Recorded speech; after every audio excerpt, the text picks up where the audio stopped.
చిన్న ఇల్లు ఉండేది. బాలరాజు అనే ఒక పేద రైతు ఉండేవాడు. తన భార్య గీత, వాళ్ళిద్దరూ ఎంతో ఆప్యాయంగా కలిసి ఉండేవారు. గీత ఒక టీ కొట్టుని నడిపించేది. గీత దగ్గరికి టీ తాగడానికి ఊర్లో వాళ్ళందరూ వచ్చేవారు. ఏంటండి, అసలు మీ ఆరోగ్యం గురించి పట్టించుకోరా? ఎప్పుడు చూడు ఆ పొలం పనిలో పడి సరిగ్గా అన్నమే తినట్లేదు. గీత, ఈరోజు మన పొలాన్ని దున్నిపిస్తున్నాను. నాకింకా పొలంలో చాలా పనుంది. నేను వచ్చేసరికి సాయంత్రం అవుతుంది. ఇక అన్నమంటావా? నాకొక టిఫిన్ బాక్స్లో కట్టియు. పని పూర్తి కాగానే అక్కడే తింటాను. బాలరాజు తిండి తిప్పలు లేకుండా ఎప్పుడూ పొలం పనులు చేసేవాడు. ఒకరోజు పొలంలో నడుస్తుండగా అక్కడికి 2 తలలున్న ఒక పాము వస్తుంది. దాన్ని చూసి బాలరాజుకి గుండెల్లో దడపుడుతుంది. అమ్మో, పాము! ఇది ఇలాగే నా పొలంలో ఉంటే ఏదో ఒక రోజు నన్నే కాటేస్తుంది.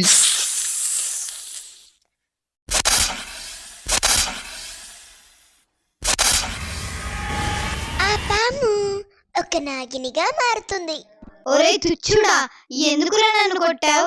నేనేమి నీకు హాని చేయలేదు కదా. నువ్వు నాకు హాని చేసినందుకు గాను నీకు పుట్టబోయే పిల్లలు అతుక్కొని పుడతారు. ఇదే నా శాపం.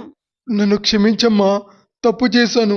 నా తప్పును మన్నించి ఆ శాపాన్ని తొలగించండి అమ్మా.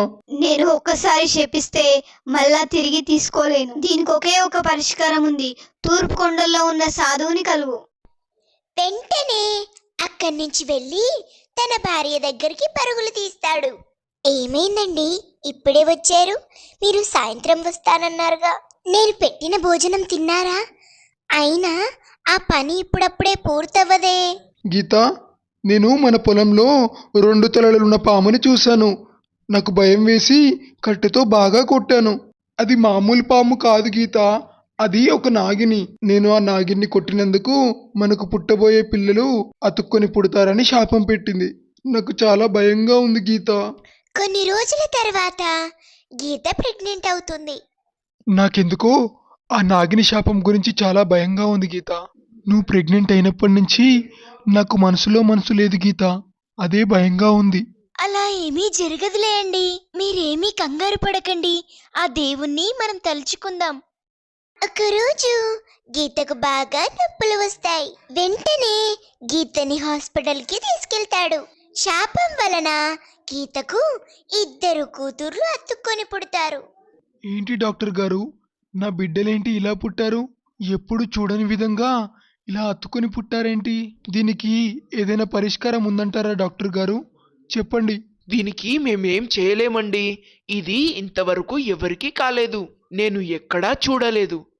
ఒకవేళ వాళ్ళని విడదీయాలని చూస్తే వాళ్ళ ప్రాణానికే ప్రమాదం అండి. దాని గురించి ఊర్లో వాళ్ళంతా వింతగా మాట్లాడుకుంటారు. ఓరై సీనా, ఈ విషయం నీకు తెలుసారా? ఆ బాలరాజు భార్యకి 2 పిల్లలు అత్తుకొని పుట్టారంట. అవునంట్రా మల్లయ్య, 2 అతుక్కొని పుట్టడం ఏంట్రా విచిత్రం కాకపోతే? నాకు తెలిసి వాడు ఏదో పాపం చేసుంటాడు.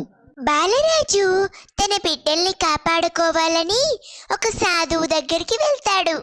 అయ్యా సాధు, ఒక నాగిని శాపం వల్ల నా 2 బిడ్డలు అతుక్కొని పుట్టారయ్యా. దీనికి పరిష్కారం ఏంటో మీరే చెప్పాలయ్యా. దీనికి ఒకటే పరిష్కారం ఉంది. నాగపంచమి రోజు పుట్టిన 2 కమల పిల్లలకు నీ 2 కూతురునిచ్చి పెళ్లి చేస్తే అప్పుడు ఈ శాపం తొలగిపోతుంది. కొన్ని రోజులకి వాళ్ళిద్దరూ పెరిగి స్కూల్కి వెళ్లే వయసుకు వస్తారు. వాళ్ళ పేర్లు చింకీ పింకీ.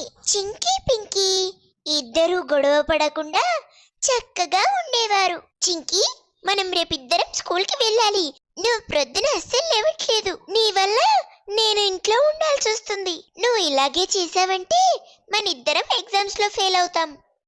ఏంటి పింకీ, నువ్వు ఎప్పుడు చూడు పొద్దున్నే లేవమంటావు, ఎప్పుడు చదువు చదువు అంటావు. ఎగ్జామ్స్ వచ్చినప్పుడు చదువుకుందాంలే, అన్నిటికీ టెన్షన్ పడతావు.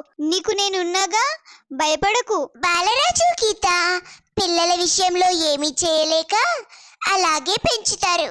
చింకీ పింకీ ఈ మధ్య మీరు ఆటలలో పడి పుస్తకాలు తీయడమే మర్చిపోతున్నారు. మీరు ఇలాగే ఉంటే మీరు ఖచ్చితంగా ఎగ్జామ్లో ఫెయిల్ అవుతారు. అవునమ్మా, ఎగ్జామ్స్ దగ్గర పడుతున్నాయిగా.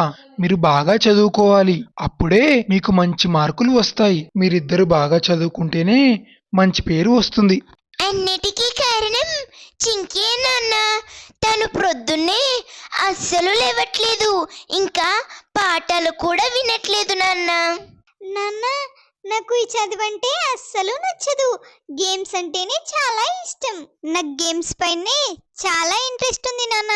చింకీ పింకీలు రోజు చక్కగా స్కూల్కి వెళ్తారు. స్కూల్లో చింకీ పింకీ వాళ్ళ ఫ్రెండ్స్ చాలా హేళన చేసేవారు. ఒరేయ్, వీళ్ళిద్దరిని చూసావా ఎలా అతుక్కుని ఉన్నారో? వీళ్ళ జీవితాంతం ఇలా అతుక్కునే ఉండాలి. వీళ్ళని చూస్తుంటే నాకు చాలా నవ్వొస్తుంది. రేయ్, వీళ్ళిద్దరూ ఎటు బయటికి వెళ్ళాలన్నా కలిసే వెళ్ళాలిరా. అదే కాదురా, ఎక్కడికి వెళ్ళాలన్నా ఇద్దరు కలిసే వెళ్ళాలి. ఒరే పిచ్చి వేదవా, ఏం మాట్లాడుతున్నావురా? ఒక్కటిచ్చాననుకో నీ మూతి పనులు రాలుతాయి. ఏమనుకున్నావో? రేయ్, మా ఇద్దరిని తక్కువ అంచనా వేయకండి. నేను ఒక్కటిచ్చాను, వెళ్ళి మీ ఇంట్లో పడతావు. చింకీ పింకీ వాళ్ళ మాస్టర్ పేరు ధీరజ్. తను ఎంతో తెలివిమంతుడు. అమ్మా పింకీ చింకీ, మీరిద్దరూ చక్కగా ఉండాలి. ఎప్పుడూ ఇంట్లో సహాయంగా ఉండాలి. బాగా చదువుకోవాలి. మీరు ఎక్సర్సైజ్ కూడా బాగా చేయాలి తల్లి. అప్పుడే మీరిద్దరూ ఆరోగ్యంగా ఉంటారు. అలాగే సార్, మీరు చెప్పినట్టుగానే చేస్తాను. ఇంట్లో సాయంగా ఉంటాము, రోజు ఎక్సర్సైజ్ చేస్తాము, బాగా చదువుకుంటాము. చింకీ పింకీలిద్దరూ కలిసికట్టుగా ఇల్లు నూడుస్తారు, ఇంకా అన్ని పనులు చేస్తారు. పిల్లలు, ఈసారి మన స్కూల్లో ఇండిపెండెన్స్ డే సందర్భంగా అందరికీ రన్నింగ్ కాంపిటీషన్స్ జరుగుతున్నాయి. కాబట్టి అందరూ తప్పకుండా పార్టిసిపేట్ చేయాలి. చింకీ పింకీ, మీరు కూడా ఇందులో ఖచ్చితంగా పార్టిసిపేట్ చేయాలి. మిమ్మల్ని మీరు ఎప్పుడు తక్కువ అంచనా వేయకండి. మీరు తలుచుకుంటే ఏదైనా సాధించగలరు. అవునా, నాకు గేమ్స్ అంటే చాలా ఇష్టం. నాకు చిన్నప్పటి నుంచి గేమ్స్ ఆడడం అంటే చాలా ఇంట్రెస్ట్. మేము ఖచ్చితంగా పార్టిసిపేట్ చేస్తాం. అవునా సార్, మేము ఇంటికి వెళ్ళాక రన్నింగ్ బాగా ప్రాక్టీస్ చేస్తాము. ఈసారి రన్నింగ్ పోటీలో మేమే ఫస్ట్ వస్తాము. నాన్న, మా స్కూల్లో రన్నింగ్ పోటీలు జరుగుతున్నాయి నాన్న. ఈసారి మేము కూడా దాంట్లో పాల్గొందాం అనుకుంటున్నాం నాన్న. మేమిద్దరం తలుచుకుంటే ఖచ్చితంగా కప్పు కొట్టగలము. అవునా, నా గురించి నీకు తెలుసుగా. ఒక్కసారి బరిలోకి దిగానంటే ఏ గేమ్ అయినా ఇట్టే గెలుస్తాను. చూడండి నాన్న, ఈ రన్నింగ్ కాంపిటీషన్లో తప్పకుండా మేమే గెలుస్తాం. నాకు తెలుసు తల్లి, మీ పైన నాకు పూర్తి నమ్మకం ఉంది. మీరు తలుచుకుంటే ఏదైనా సాధించగలరు. మన ఆత్మవిశ్వాసమే చాలా గొప్పది. పిల్లలకి బాగానే వెనకేసుకొస్తున్నారు గాని రన్నింగ్లో కాలు జారి కింద పడితే మన పరిస్థితి ఏంటండి? అలా ఎందుకు అనుకుంటావు గీత? కింద పడితే పడని, మళ్ళీ లేచి పరుగులు తీస్తారుగా. మనిషి కింద పడ్డా మళ్ళీ లేచే ధైర్యం కావాలి గీత. అదే మన పిల్లలకి నేర్పిస్తున్నాను. వాళ్ళిద్దరూ ఇంటి దగ్గరే రన్నింగ్ బాగా ప్రాక్టీస్ చేస్తారు. రేయ్, వీళ్ళిద్దరూ మనతో పాటే రన్నింగ్ కాంపిటీషన్లో పార్టిసిపేట్ చేస్తున్నారంట. హెహెహె, చూసావా, వీళ్ళు కూడా మనని ఓడిద్దామని చూస్తున్నారు. అయినా ఈ అతుక్కున్న వాళ్ళు మనతో ఏం గెలుస్తారా? కాళ్ళు జారి కింద పడతారు చూడరా. ఏంటి, మీరు మాతో రన్నింగ్ కాంపిటీషన్కి దిగుతారా? ఎప్పుడైనా మీ ముఖం అద్దంలో చూసుకున్నారా? రేయ్, కాంపిటీషన్లో దిగడం కాదురా, మీ ఇద్దరిని మేమే ఓడిస్తాం. మీకు దమ్ము ధైర్యం ఉంటే మాతో గెలిచి చూపించండి, అప్పుడు మాట్లాడండి. మీ దమ్ము మాటల్లో కాదు, మా ఇద్దరితో రన్నింగ్ కాంపిటీషన్లో గెలిచి చూపించు. జరిగిన రన్నింగ్ కాంపిటీషన్లో చింకీ పింకీ ఇద్దరు ఫస్ట్ వస్తారు. అమ్మా చింకీ పింకీ, నేను చెప్పానుగా, మనపై మనకు ఆత్మవిశ్వాసం ఉంటే ఏదైనా సాధించొచ్చని. మీరు ఇదనే కాదు తల్లి, ఏదనుకున్నా ఖచ్చితంగా సాధిస్తారు. సార్, మీరు నిజంగా మాకు చాలా సపోర్ట్ చేశారు. మీరు లేకపోతే మేము అసలు గెలిచే వాళ్ళమే కాదు. మీరు మా పక్కనుంటే ఏదైనా గెలుస్తాం సార్. అవును సార్, మీ వల్లనే ఈ కాంపిటీషన్లో ఫస్ట్ వచ్చాము. మీ సపోర్ట్ ఉంటే ఎప్పుడు అన్నిట్లోనూ ఫస్ట్ ఉంటాము. We are really sorry Chinki Pinki. మేము మీతో తప్పుగా మాట్లాడాం. మా తప్పు మేము తెలుసుకున్నాము. మమ్మల్ని క్షమించండి. మేము అలా మాట్లాడకుండా ఉండాల్సింది. ఇక నుంచి ఇవన్నీ మర్చిపోయి మనం మంచి ఫ్రెండ్స్ గా ఉందాం. నాన్న, మేము రన్నింగ్ పోటీలో పాల్గొని గర్ల్స్ ని కాకుండా బాయ్స్ ని కూడా ఓడించాము. మేమే ఫస్ట్ ప్రైజ్ గెలుచుకున్నాము. అవునా? నా బంగారు తల్లులే, నాకు తెలుసమ్మా మీకు ఆ ప్రైజ్ ఖచ్చితంగా వస్తుందని. ఎందుకంటే మీపై నాకు పూర్తి విశ్వాసం ఉంది. మీరు చెబితే నమ్మలేదు గాని మన పిల్లల్లో కూడా టాలెంట్ ఉందండి. మన పిల్లలు నిజంగా చాలా గ్రేట్ అండి. కొన్ని సంవత్సరాల తర్వాత చింకీ పింకీలిద్దరూ పెరిగి పెద్దవాళ్ళు అవుతారు. చిట్టి తల్లులు, మీ ఇద్దరికి ఒక మంచి సంబంధం చూశాను తల్లి. ఒక మంచి రోజు చూసి మీ ఇద్దరికి పెళ్లి చేద్దాం అనుకుంటున్నాను తల్లి. అవునమ్మా, మీకొక సంబంధం వచ్చింది. వాళ్ళు మిమ్మల్ని చూసుకోవడానికి వస్తున్నారు.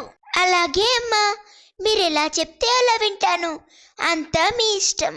నాన్న, నాకైతే ఒక మంచి అబ్బాయిని చూడండి. ముందు వెనుక అన్ని చూసే ఒక నిర్ణయానికి రండి నాన్న. ఆ మరుసటి రోజు చింకీ పింకీలని సంబంధం మాట్లాడడానికి ఒక ఆవిడ ఇంటికి వస్తుంది. అక్కయ్య గారు, మీరు ఒక్కరే వచ్చారేంటి? అబ్బాయిలు ఎవరూ రాలేదేంటి? ఇంట్లో ఏదైనా పనుండి రాలేకపోయారా?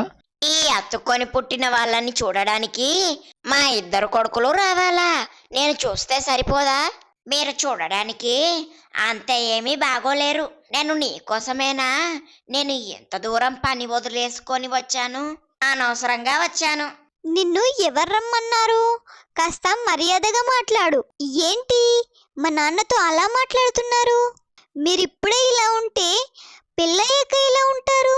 మీరు ఇలా మాట్లాడడం అసలు పద్ధతి కాదండి. నిజంగా మీరే ఇలా ఉన్నారంటే మీ పిల్లలు ఇలా ఉంటారు. మాకు ఈ సంబంధం వద్దండి.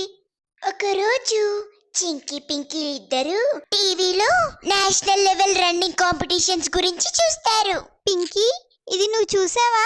నేషనల్ లెవెల్లో రన్నింగ్ కాంపిటీషన్స్ జరుగుతున్నాయి. మనం కూడా ఇందులో ఖచ్చితంగా పార్టిసిపేట్ చేయాలి. అవును చింకీ, ఈ నేషనల్ రన్నింగ్ కాంపిటీషన్ లో మనం కూడా తప్పకుండా కాంపిటీషన్ లో పార్టిసిపేట్ చేయాలి. మనం తలుచుకుంటే ఏదైనా సాధించొచ్చు. నేషనల్ రన్నింగ్ కాంపిటీషన్స్ గురించి బాలరాజు గీతకు చెప్తారు. నాన్న, మేమిద్దరము నేషనల్ లెవెల్ రన్నింగ్ కాంపిటీషన్ లో పార్టిసిపేట్ చేద్దాం అనుకుంటున్నాం. మేము దీనికోసం బాగా ప్రాక్టీస్ చేస్తాం నాన్న. అవును నాన్న, మేమిద్దరం ఇందులో పార్టిసిపేట్ చేద్దాం అనుకుంటున్నాం. మాకు రన్నింగ్ అంటే చాలా ఇష్టం. మేము రోజు బాగా ప్రాక్టీస్ చేస్తాం. అవునా?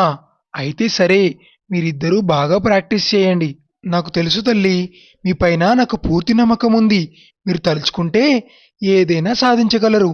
అమ్మా, మీపై నాకు చాలా నమ్మకం ఉందమ్మా. మీరు తప్పక సాధిస్తారు. వెళ్ళండి, వెళ్ళి బాగా ప్రాక్టీస్ చేయండి. చాలా రోజుల తర్వాత చింకీ పింకీలిద్దరూ రన్నింగ్ ప్రాక్టీస్ చేయడానికి గ్రౌండ్లోకి అడుగు పెడతారు. రన్నింగ్ బాగా ప్రాక్టీస్ చేస్తారు. అమ్మా, ఎన్ని రోజులు అవుతుందో కదా ఇలా రన్నింగ్ చేస్తుంటే నాకెంతో సంతోషంగా ఉంది. మనం ఇలాగే బాగా ప్రాక్టీస్ చేద్దాం. అవును పింకీ, మనం ఇలాగే ప్రాక్టీస్ చేస్తే తప్పకుండా విజయం సాధిస్తాం. నాకు నమ్మకం ఉంది. నాన్న, మేము నేషనల్ రన్నింగ్ కాంపిటీషన్ ట్రైనింగ్కి వెళ్తున్నాం నాన్న. అక్కడ ట్రైనింగ్ పూర్తి కాగానే కాంపిటీషన్ మొదలవుతాయి. మీరేమీ కంగారు పడకండి నాన్న. నేను పింకీ జాగ్రత్తగా ట్రైనింగ్ తీసుకుంటాం. కప్పును గెలిచి మీకు మంచి పేరు తీసుకొస్తాం నాన్న. అవునా? అలాగే తల్లి, మీరిద్దరూ జాగ్రత్తగా వెళ్ళిరండి. మా గురించి ఏమీ బెంగపడకండి. జాగ్రత్తగా వెళ్ళిరండి చిట్టి తల్లులు. మీ అమ్మ నీకోసం ఎదురు చూస్తూ ఉంటుంది. ట్రైనింగ్ లో పడి అన్నం తినకుండా ఉండకండి. జాగ్రత్త. పింకీ చింకీలు రన్నింగ్ కాంపిటీషన్ లో పార్టిసిపేట్ చేసి మొదటి బహుమానం గెలుచుకుంటారు. హాయ్ చింకీ పింకీ గారు, మీరు ఈ నేషనల్ రన్నింగ్ పోటీలో ఫస్ట్ ప్రైజ్ గెలుచుకున్నారు కదా, మీకు ఎలా అనిపిస్తుంది? అసలు మీరు దీని గురించి ఎలా కష్టపడ్డారు చెప్పండి. మాకు నిజంగా చాలా సంతోషంగా ఉంది. దీనికోసమే మేము ఎంతో కష్టపడ్డాం. చిన్నప్పటి నుంచి మాకు రన్నింగ్ అంటే చాలా ఇష్టం. దీనికోసమే మేము రెయిన్బోలు కష్టపడ్డాము. మనిషిలో లోపముందని ఎప్పుడూ బాధపడకూడదు. మనపై మనకు నమ్మకం ఉంటే ఏదైనా సాధించొచ్చు. నేషనల్ అవార్డు గెలుచుకున్న పింకీ చింకీని చూసి వాళ్ళ అమ్మా నాన్న ఎంతో గర్వపడతారు. కొన్ని రోజుల తర్వాత పింకీ చింకీలు ఒకరోజు మార్కెట్కి వెళ్తారు. అక్కడ పింకీ చింకీ మమ్మల్ని గుర్తుపట్టారా? ఎవరండి మీరు? మిమ్మల్ని ఎప్పుడు చూడలేదే. మా ఇద్దరిని మర్చిపోయారా? మేము మీ స్కూల్ ఫ్రెండ్స్ రాము సోములము. ఓహో, మీరిద్దరా? అప్పుడెప్పుడో చిన్నప్పుడు చూసాం, అందుకనే గుర్తుపట్టలేదు. అయినా మీరు మమ్మల్ని ఎలా గుర్తుపట్టారు? మీ ఇద్దరిని టీవీలో చూసాం చింకీ పింకీ. అయినా మీరు నిజంగా చాలా గ్రేట్. నేషనల్ లెవెల్లో ఫస్ట్ రావడం అంటే చాలా గొప్ప. ఓహో, మీరు టీవీలో చూసి గుర్తుపట్టారా? మీకు గుర్తుందా, అప్పుడు చిన్నప్పుడు మనం చాలా గొడవ పడేవాళ్ళం. ఎంత ఫన్నీ కదా.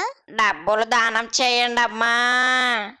డబ్బులు దానం చేస్తుండగా రాము సోములు చూస్తారు. రాము సోములు పింకీ చింకీల మనస్తత్వాన్ని చూసి బాగా ఇష్టపడతారు. పింకీ చింకీ, మీకొక విషయం చెప్పాలి. మీరంటే మాకు బాగా ఇష్టం. మీరు ఒప్పుకుంటే మిమ్మల్ని పెళ్లి చేసుకుందాం అనుకుంటున్నాం. అవును చింకీ పింకీ, మేమిద్దరం ఒక నిర్ణయానికి వచ్చాం. మీ ఇద్దరిని పెళ్లి చేసుకుంటాం, చాలా బాగా చూసుకుంటాం. దీనికి మీరేమంటారు? ఏంటి, మీరు మమ్మల్ని ఇష్టపడుతున్నారా? మీకు అంతగా ఇష్టం ఉంటే మా ఇంట్లో వచ్చి మాట్లాడండి. మా అమ్మ నాన్న ఒప్పుకుంటేనే మన పెళ్లి జరుగుతుంది. అవును, మా పింకీ చెప్పింది నిజమే. మా అమ్మ నాన్న ఒప్పుకుంటేనే మన పెళ్లి జరుగుతుంది, లేదంటే లేదు. రాము సోములు పెళ్లి సంబంధం మాట్లాడడానికి వాళ్ళ అమ్మతో ఇంటికి వస్తారు. ఎవరండి మీరు? మీకేం కావాలి? అన్నయ్య గారు, మా కొడుకులిద్దరూ మీ అమ్మాయిలిద్దరిని ఇష్టపడ్డారు. అందుకే మీ ఇంటికి పెళ్లి సంబంధానికి వచ్చాం. అవునా? కానీ మా ఇద్దరి పిల్లలకు ఆ నాగిని శాపం ఉంది చెల్లమ్మ. ఎప్పుడైతే నాగపంచమి రోజు పుట్టిన ఇద్దరు కమల పిల్లలు నా బిడ్డల్ని చేసుకుంటారో అప్పుడే ఈ దోషం పోయి మామూలుగా అవుతారని ఓ స్వామీజీ నాకు చెప్పాడు. మా అబ్బాయిలిద్దరూ నాగపంచమి రోజు పుట్టారు. అవునా చెల్లమ్మ? అయితే వీళ్ళ నలుగురికి పెళ్లి చేద్దాం, అప్పుడే ఈ దోషం పోయి సంతోషంగా ఉంటారు. వాళ్ళ నలుగురికి అంగరంగ వైభవంగా పెళ్లి జరుగుతుంది. వాళ్ళిద్దరిని పెళ్లి చేసుకోవడం వల్ల ఆ నాగిని శాపం తొలగిపోయి మామూలుగా అవుతారు. బంగారు కొండలు సబ్స్క్రైబ్ చేసుకోవచ్చు కదా.